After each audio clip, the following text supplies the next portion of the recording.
I hear the news, I feel the blues, I feel my heart when it beats for you. Hello. Are we live? Can you hear me? I'm Little Miss Higgins. Hello, everyone out there. I'm joined this evening by Eric Rose. Hi, Eric. Hello. So happy that to be live and that everyone's joining in out there. Thank you for watching. And I did this show like a month ago. We recorded this show and at the Forks in downtown Winnipeg, which is a wonderful, beautiful, historic place. And unfortunately, it's basically empty right now. So they're filming videos, music videos, and concerts. So I feel very fortunate to have been able to do that. And that evening, Andrea asked, who directed the performance, asked me if there was someone that I thought, is there someone who could host this evening, that we want to do a Q&A? And she's like, I know someone who knows that we both know. And she's like, Eric Rose. And here we are. How are you doing, Eric? I'm just swell and excited. I'm so excited to listen and to be a part of this. I'm just like very, very curious about how all this will work out and play out. I know it's about half an hour, so what we're gonna say is, like, you're gonna just get ready to have a beautiful listening experience. At the end of it, Jolene and I will come back. I'll have some questions at any time during the performance tonight. If you want to put a question or a comment, you can absolutely type it in. We'll be looking at those throughout, and we'll be able to take them in, and also I'll be able to relay some of those questions to Jolene at the end. Yes. So stick around. Awesome. Hi there, I'm Little Miss Higgins. This is Eric Lemoine, and we're here at the Forks, feeling very fortunate to be able to perform for you for the Killarney Turtle Mountain Arts Council Safe at Home concert series. Here's a song called Heavy Train.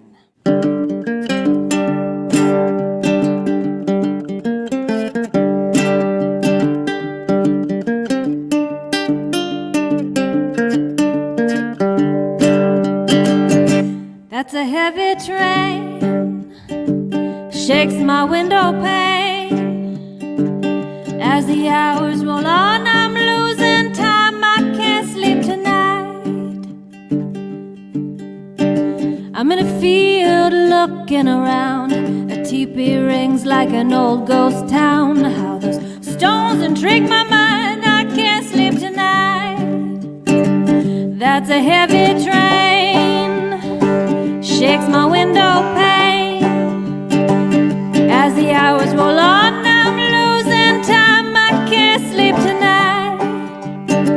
A silhouette in the west of an old crow's nest. I'll lay you on the branches of my heart when we have to part.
sleep tonight.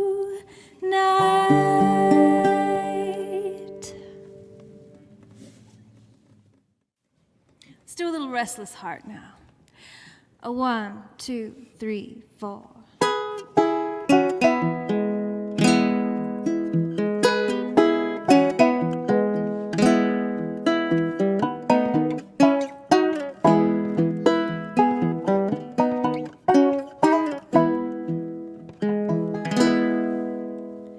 When you see me, won't you whisper to me? Restless heart repose, restless heart repose, like a prairie fire, out of wild desire. A reckless blaze arose, a reckless blaze arose. A wish crossed my mind, I could not let it go in time.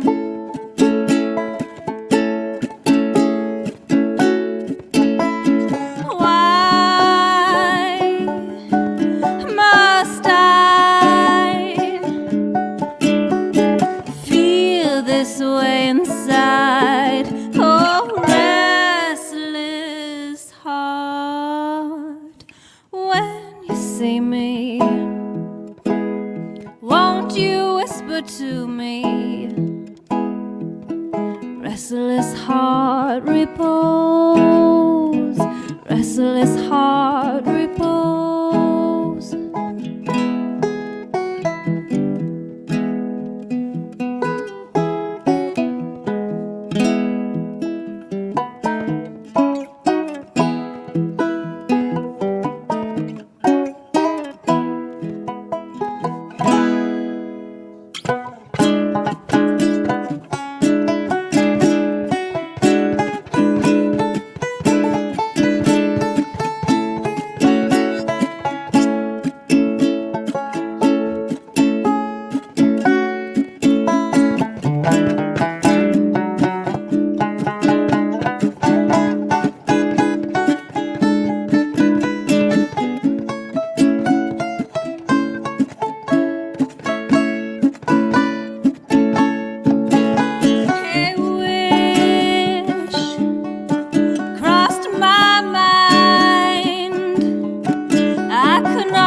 Go in time.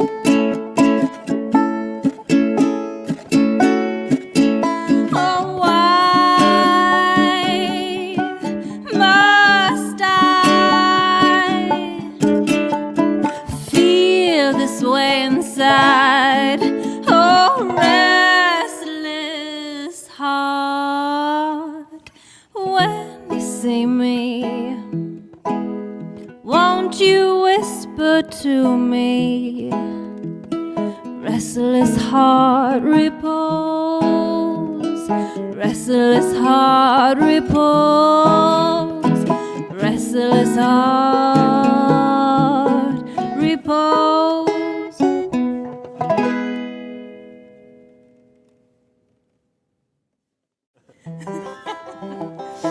All right.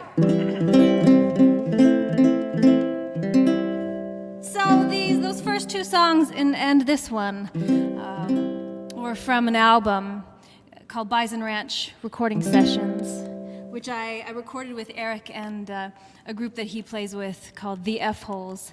I asked them to be my band, and they agreed. So we did some touring and recorded in a barn on a bison ranch just outside of Winnipeg here. So this one's called Early Morning Thief. We recorded it sitting around a fire in a wood stove.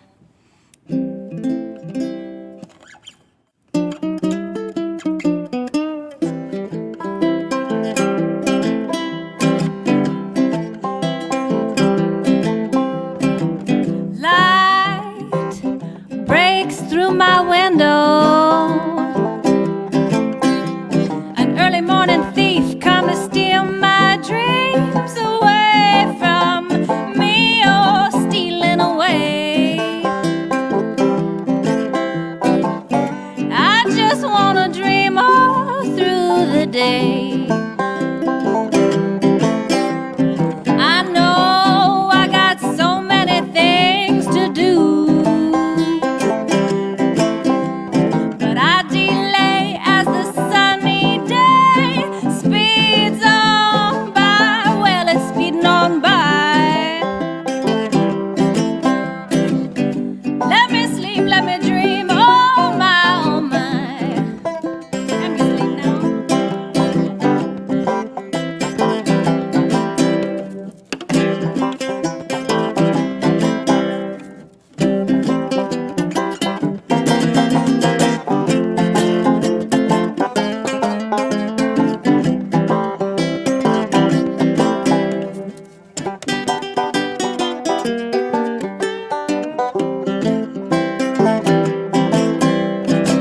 Oh, come back to bed, you sleepyhead. I wanna feel your breath on the nape of my neck. Won't you move in just a little bit closer now? We can stay and sleep all through the day. Oh, we can stay and dream all through the day. Oh, we can stay and dream away. We can stay and have our way. We can stay and dream this day away.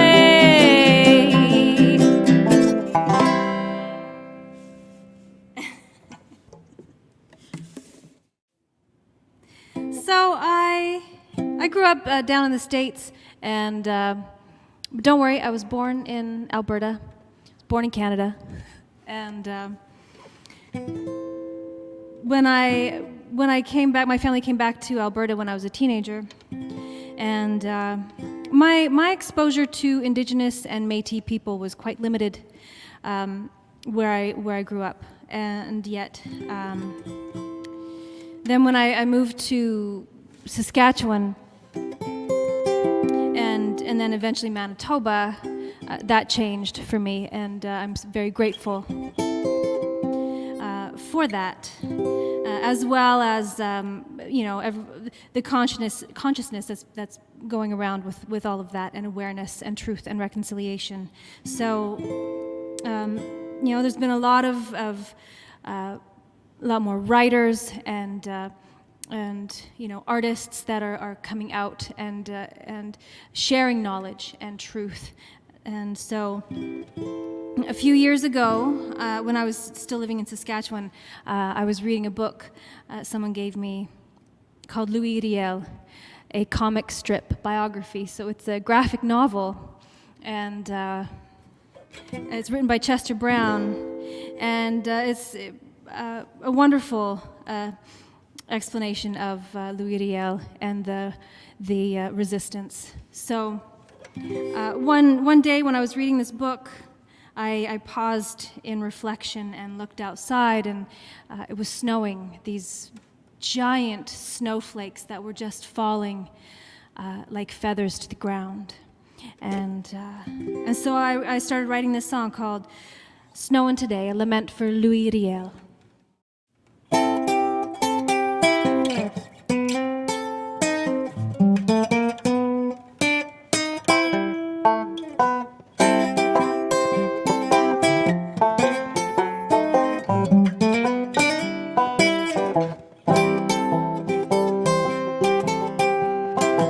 Snowing today, snow like feathers, and the cold slacked its tethers.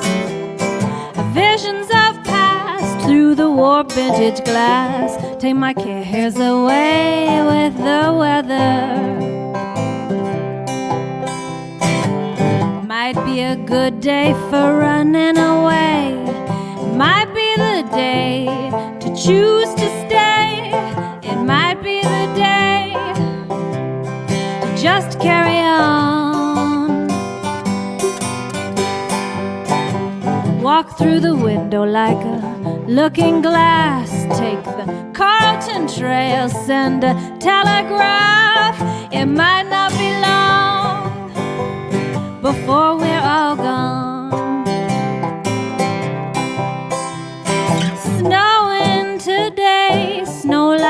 feathers and the cold slacked its tethers.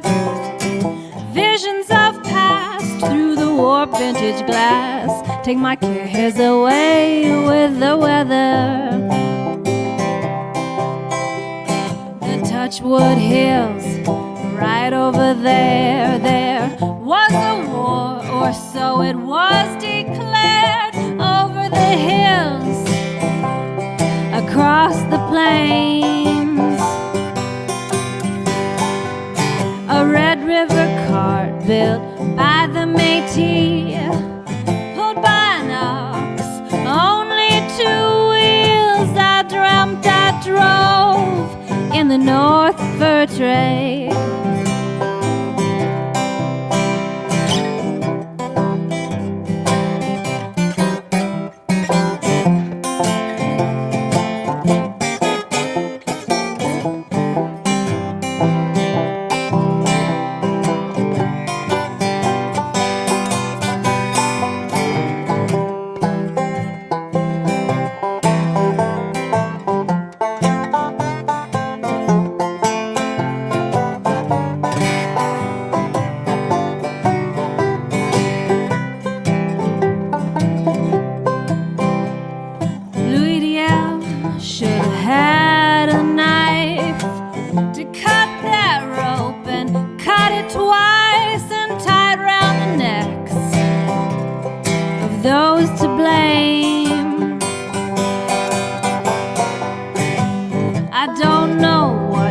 Truth's been told. I just read his words, and so I know he was a leader so great. L'hiver presque fini et je rêve de réel, de belles plumes de neige, un tombe du ciel. Le peuple est placé quand Louis est tombé. Comme cet hiver, ils vont un jour retourner. Oh, snowing today, snow like feathers in the cold, slacked its tethers. Visions of past through the warm vintage glass. Take my cares away, take my cares away, take my cares away with the weather.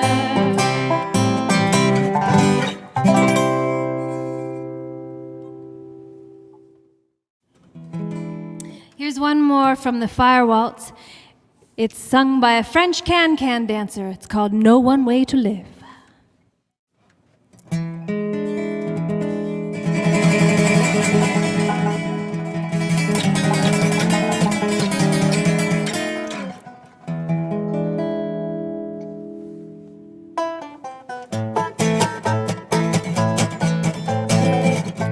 If things don't work out where you are, you can always go somewhere else. If things don't work out with who you are, you can always be someone else. You like the view, you have to change the scenery. Too much shade in the garden, well, cut down the tree. You should be kissed, and often by someone who knows how. You should be loved, and often by someone who knows how. Don't want to get to the finish line, find you never ran the race, then you ran out of time.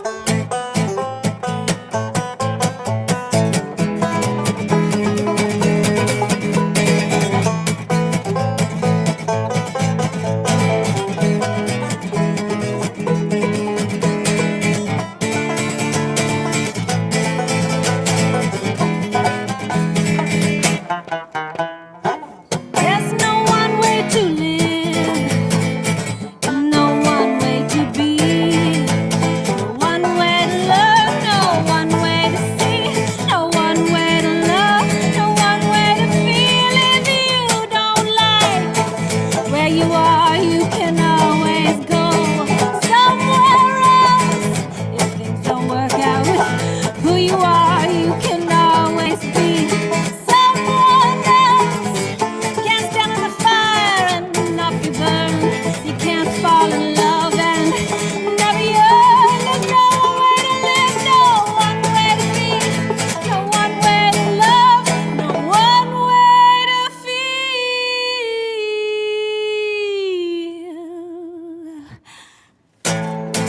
all one way to live.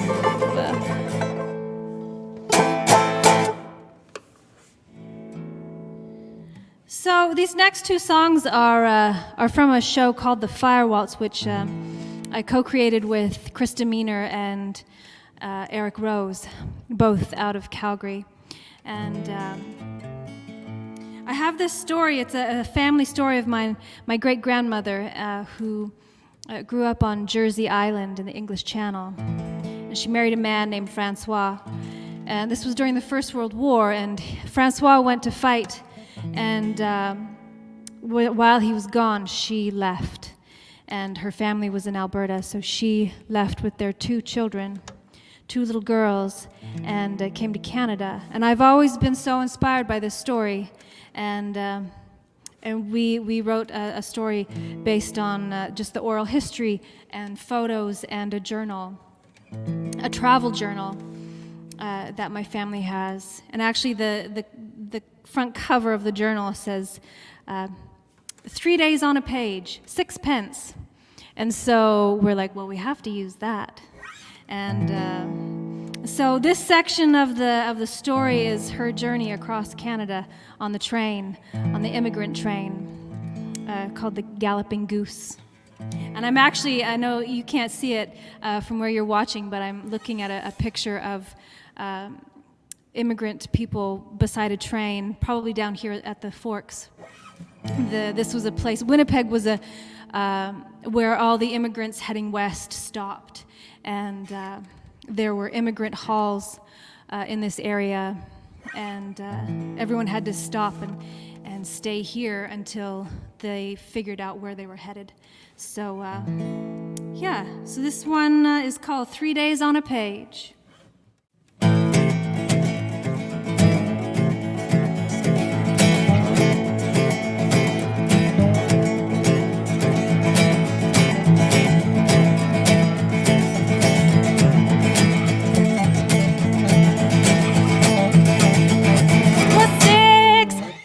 She got 3 days on a page to keep track of her journey, look back on it someday.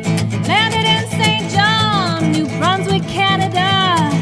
16 hours on the train, they slept in Montreal.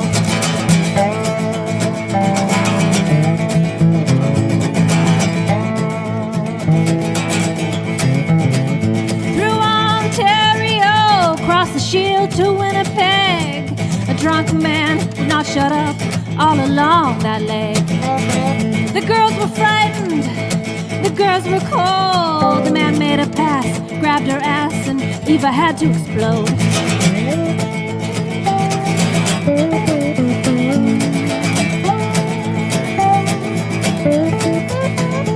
Down at the Forks they huddled close, smell of grease, smell of smoke. Eva thought about all the fires that she never got to stoke. What in this world makes a woman need to be a wife? Back on that train, westward bound, on that railroad line.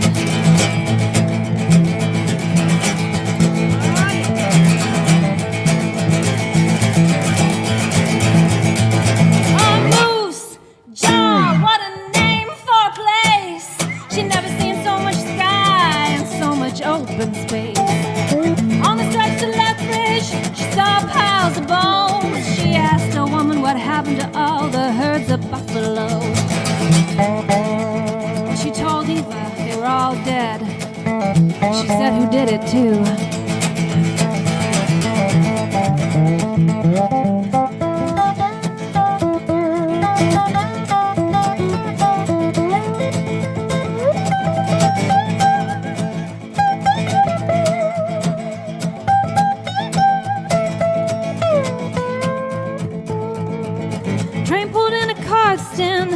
She couldn't understand what made her think that they could come live upon this land.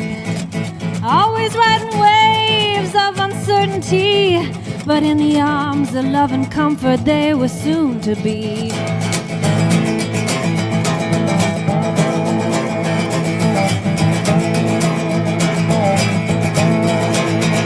On 6 pence, she got 3 days on a page to keep track of her journey. Look back on it someday.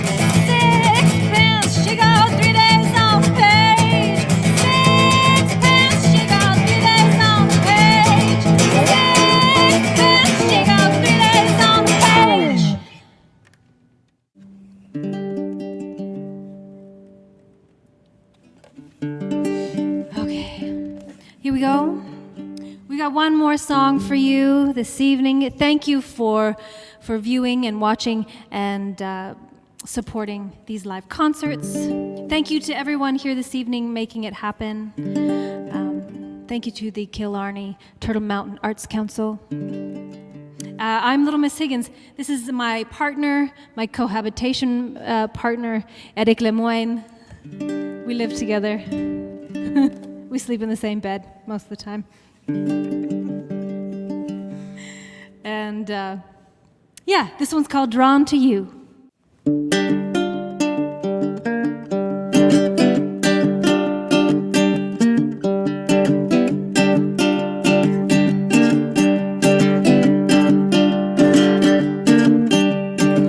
I hear the news, I feel the blues, I feel my heart when it beats for you. I navigate my way to your heart, and I'm drawn to you like a needle to the pole star.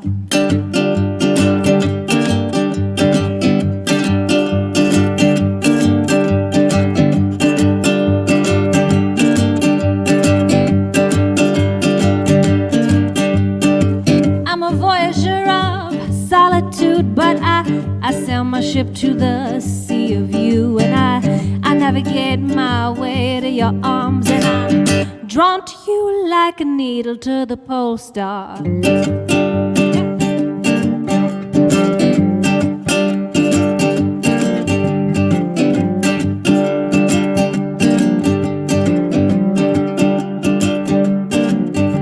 You drift like the breeze into my bed, you roll like the north wind into my head.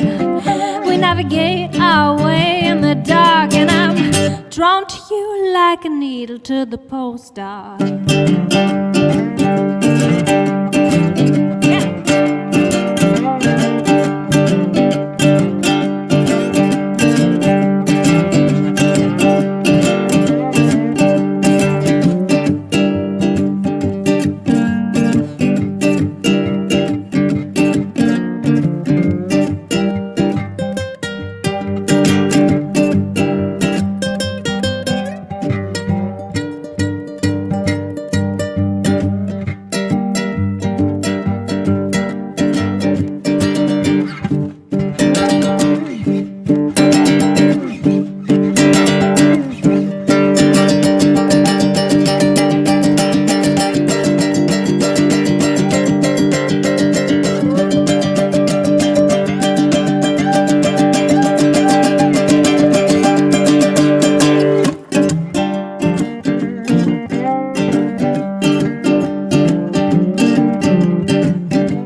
Magnitude of the wandering mind. Well, I keep steady pace and I meditate, and I'm drawn to you like a needle to the pole star.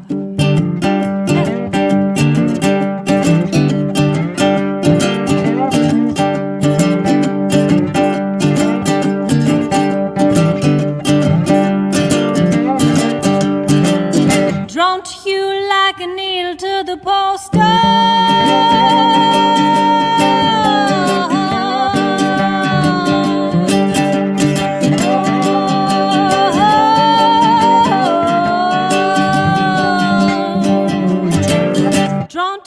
Like a needle to the pole star.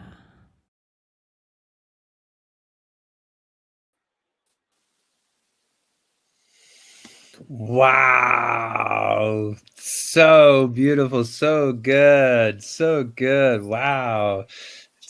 Just fills my heart. It just fills my heart to hear you sing. It reminds us of the importance of live music and performance, and especially in this time, we need these kind of bombs in our life. We need that sense of music and story to remind ourselves of who we are. And so, I just wanted to open that up a little bit for you, Jolene. Obviously, we're basically at the 1 year anniversary of COVID, And I know from working with you, what I love, one of the things that I think is so special about who you are is that there is no barrier for you. You see that as a kind of way of thinking through a creative expression. So when a barrier is thrown up for you, you find interesting creative ways around it. So maybe you could just talk a little bit about the journey that you've been on over this last year, which I know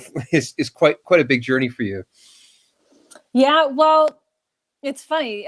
Today, a year ago, I set out on a tour, and with two guys, Patrick Alexander and Darwin Baker, set out, spent one night in Saskatchewan, not doing a show, but the show started in Alberta, and we were supposed to go out to Vancouver.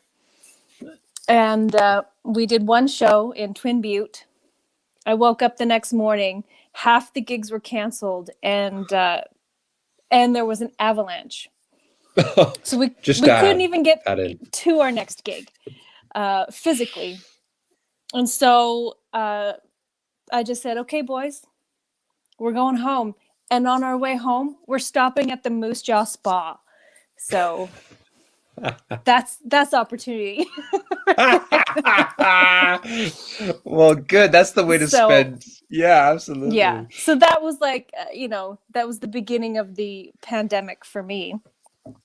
And since then, I've been fortunate to have some of these gigs, some of these, recorded concerts, but it threw me into this, threw me down this path that I wanted to go anyway. This path that, you and Chris and I started, even before, like in October of 2019, was it?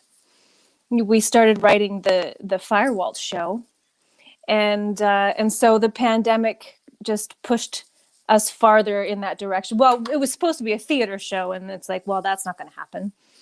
So taking these shows and music and turning them into audio experiences, and it's something that I've been thinking about, and so now we're doing it. And I did a solo. We couldn't carry on with the Fire Waltz because of lack of funding and time, but I made my own show. I did a solo one, which is going to be released later this month, and I love it. I love combining music and story, and not necessarily as a musical per se, but like using music to help tell the story. And I'm really excited to be on this new journey of exploration and storytelling. Well, one of the things that I think you and I connected on right away was this, because maybe people don't know, but you actually trained in musical theater and went to Grant Mac and Red Deer. So there's what. Oh, sorry, it was Red Deer. Sorry, my notes. But what I think is so interesting about that is that the theatricality, that storytelling aesthetic, is so present in the way that you write lyrics, and your music always has a kind of arc to it. It's never far from that sense of like the roots of story and the way that the images kind of play out in our minds as we listen, and how the compositional music kind of plays into that. So maybe you could tell us a little bit about how those, like, what's influencing you, or what is those big strong influences on you? One of the big influences, I think, especially growing up, was the Muppet Show. And now you can get the whole show, all the seasons for the Muppet Show are on the Disney app, which our son is 5, turning 6, and so I'm like, okay, I need the Disney app. And recently, the Muppet Show came available, and I'm like, oh my God, this is amazing! And yes, some of it's obviously dated and not all for kids. This, the jokes. There's a lot of drinking. There's like some crudeness in it, but I love it. And I'm like, I watched a lot of that, you know, and that storytelling with music. It was a variety show, right? And Right. I loved that. And I've always loved that about theater and performance and music. And, you know, when I've just always loved that. I don't know. So the Muppets, so they influenced your lyrics? Is that what you're saying? They didn't influence my lyrics, but No, no, no, no, but no, the no, no, no, storytelling and the creative, you know, form of storytelling, I think, Yeah. you know, and I think like lyrically, and I don't know, like I listened to a lot of Joni Mitchell. I've read a lot of poetry and reading. You know, I think that is a big part of why I write the way I do, and observing, being a listener. I find often if I'm not given the stage, I'll just listen. Like I won't say much, and I often just take stuff in and listen. And I think, and then I process it, and hearing other people's stories, I love that. One of the things that I'm just like continually impressed by you is the breadth of actually your skill, not just musically, because I think we can kind of definitely see that. I also think that your cohabitation partner, Eric, is pretty impressive as well. What an incredible player he is. Jeez. Yeah, I guess you have to kind of cohabitate with a guy like that. I mean, come on. That's how bands work, right?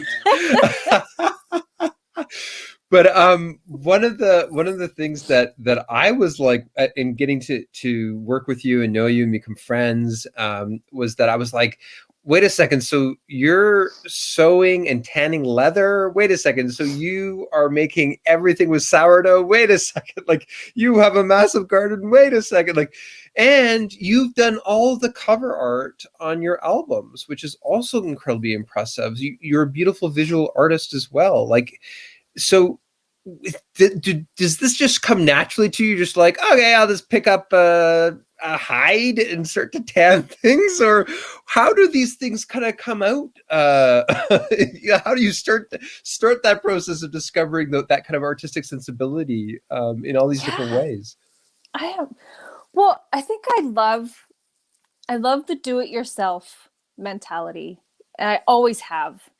And my parents were of a generation and of a people that did a lot of that. Like my mom grew up on a farm, and they made and grew and did everything themselves. And my dad grew up as well on a farm and also in the forest in BC, and like hunted a lot. And he did a lot of like antique collecting and fixing of things. He was always fixing something, and so I think that definitely influenced me, and I just I like doing things and I like knowing how to do things. Like I like the hot, like, the tanning and of leather, which I'm still learning about. It's a huge process, but I took some moccasin and muckluck and mitt making from an amazing woman who is from northern Saskatchewan. She's Cree. She lives in Winnipeg now, but I took some classes from her, and we became really good friends. And we go mushroom picking in the forest, and now she's like, oh, we get these hides from people, and we're like, let's deal with them. And I'm like, yes, let's deal with them. Let's do it, because it's awesome. Why not? Why not? Why not indeed? No, and I think that's your kind of adventurous frontier kind of experience, like spirit coming out. Like you just seem to be able to, just embrace those things and that kind of knowledge. You're like a sponge, in that way. Like I've always been impressed on how much you can kind of take in, and then how it kind of extends out into your music, into your writing, and into all the kind of beautiful things that you create. So we have a few questions just waiting in the queue here. Yeah. One of them is, if you could choose any artist to collaborate or perform with, who would it be? Oh, how do I pick one? I know. Me, right? Me. I'm already doing it. Yeah. Oh, wait a second. Yeah. You and Chris. Like, I mean, is that's great. Who? There's so many that I want to collaborate with.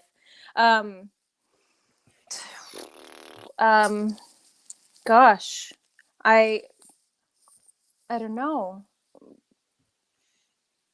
I would love to work with Steve Mariner, out of Ontario. He's an amazing blues musician, and he's on my list.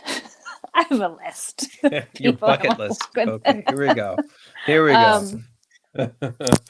Gosh, I don't know. Who else is do I there? wanna work Like you mentioned, for instance, Joni Mitchell. Yeah.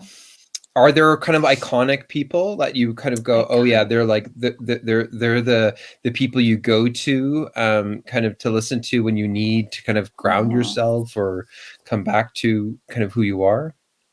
Yeah, like, well, definitely, and a lot of the blues and jazz artists, and if I could work with any of them, if I could transport myself back in time, and hang out with Django Reinhardt, and or Memphis Minnie or Muddy Waters, like any of those people are so amazing. To have seen Memphis Minnie, who was a pioneer of guitar playing women in the South and in Chicago, who eventually moved to Chicago, and if I could have even just been in the same room while she was doing a cutting contest, playing guitar, trying to win a bottle of whiskey, for being whiskey always helps. Yeah, I don't know if that answers the question, but no, it does actually. I think that we kind of got to it. Memphis Minnie, like look that up, friends. We have another question, just kind of followed up in our conversation, just around what poets, when you're saying that you're reading poets, like what are the poets that that are on your list right now? What are you reading? Well, what am I well, it's funny because I'm listening to a lot of stuff right now, consuming books and whatnot through audio, but on my bookshelf, stuff that influenced me, like poets like Emily Dickinson. Obviously Joni Mitchell's writing was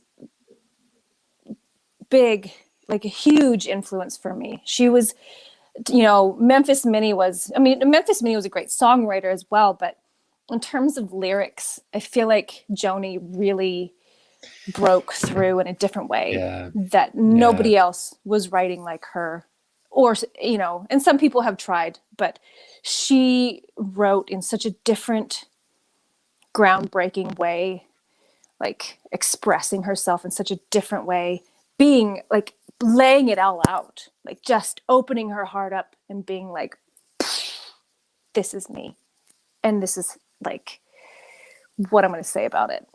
And I think she's still, I go back and listen or read her stuff, put on Blue on her. I have one of the best albums ever. Yeah, seriously.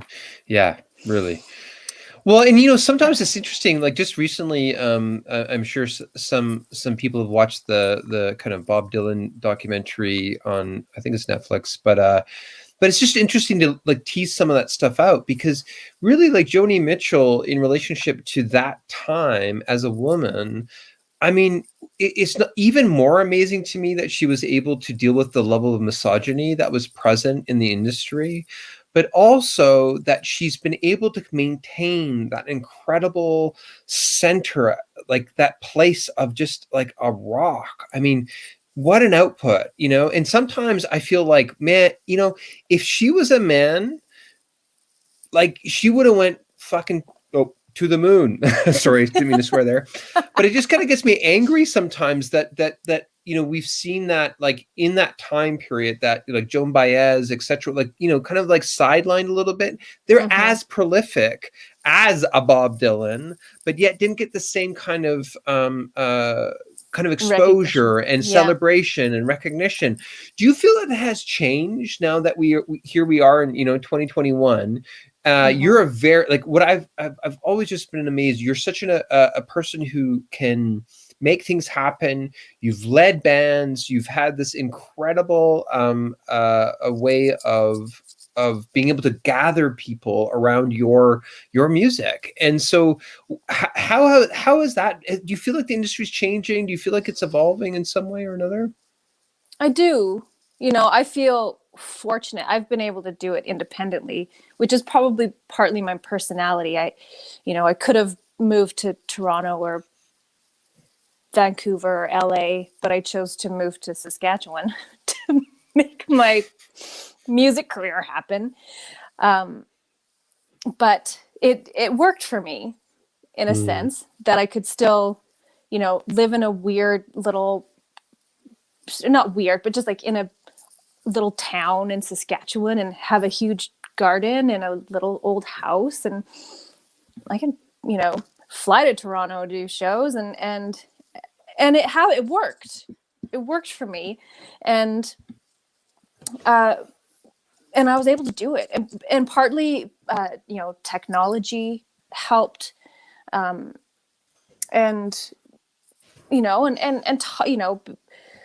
I'm fortunate that I either just ignored it or it didn't happen to me, but I didn't feel like being a woman was that I should be treated any different or that I shouldn't get gigs because of it. And I don't feel like my gender held me back. Maybe it did, but I didn't notice it, right? And it's your fierceness. It's like that fierceness. There is another question here, which is, what has been the most awesome place you have performed and the place you dream of performing at? Like, so where have you been where you felt like, wow, you looked out and you thought, holy, this is incredible. And then in the future, if you were like, setting your sights on some venue somewhere, where would that be? Wow. I've been so fortunate, to play some fabulous venues. I mean, there's anywhere from Twin Butte, Alberta, in the funky little, awesome. Tiny Mexican restaurant, licensed Mexican restaurant / like post office. It's my favorite place. The mountains so good. Right there. So and good. The people are right there. There's no stage. You're just all together. And I usually end up on the bar and standing on the bar at the end of the night.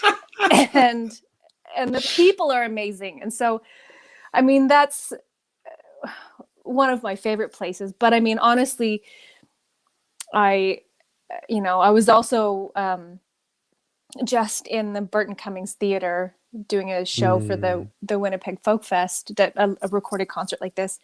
And man, that theater is stunning. It's like this beautiful old theater, and with the like 2 balconies, and like it's like there was nobody in it, but you know. And I played a workshop for the Junos there as well. So I mean, the Burton Cummings is pretty lovely in terms of theaters.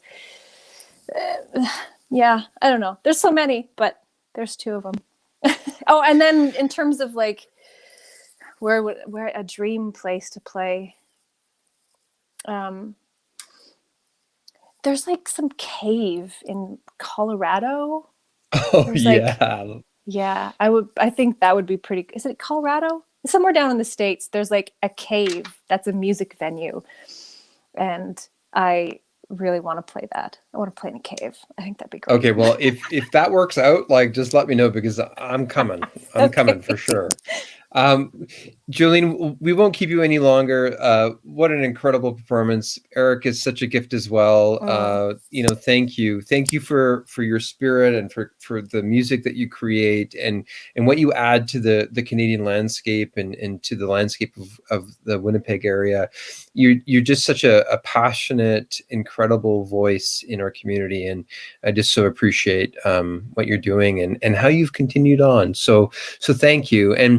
And thank you to all of you for tuning in, and please visit. I mean, Jolene, you should this is probably the place to do the kind of plug of the next thing that's coming out. So why don't you tell everybody just a little bit about what's coming up and what they can look forward to from Little Miss Higgins? Well, thank you, Eric Rose. I look forward to continuing our journey with the Fire Waltz and whatever else comes out of all this work that's kind of being forced out of us through the times that we're living in. So yes, thank you all for listening, tuning in. Thank you to everyone who worked on this project. Thank you, Patrick, for making this work virtually. I hope I'm not too my feed is okay, because I live in the country and it's like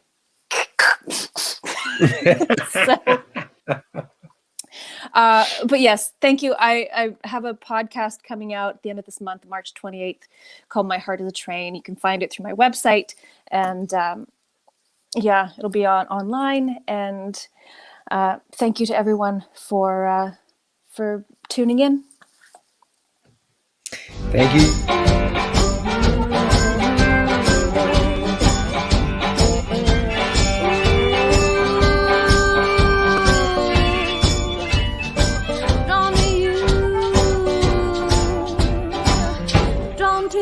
Like a needle to the pole star.